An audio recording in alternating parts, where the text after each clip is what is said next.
mga friends. Ayan, nagluluto pa. Inuna ko yung ano. Ito ulam namin, no? Isda. Bagong isda na may ano, may yung bagong isda na may maliliit na teka ha. Maliliit na ano ayan, no, yung maliliit na to. Ganyan, no.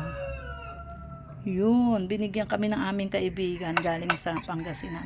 Ayan, sinubukan ko yung sasausaw ko yan. Deto. Yan. Yan ulam namin.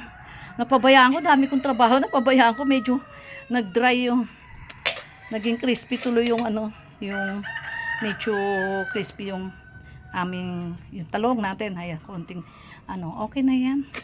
Oh, kasama na yan sa tanghalian. Almusal, tapos may saging pa kami. Yan, o, diba? O, take note. Ito ang ulam ng aming aso.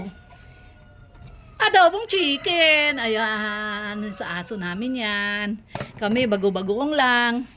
Ayan, di ba? Nagluluto ng kanin. Yan, lutuan namin. Okay, mga friends. Kain muna tayo. Gutom na ako, iniingal na ako sa dami ng trabaho. Okay, bye.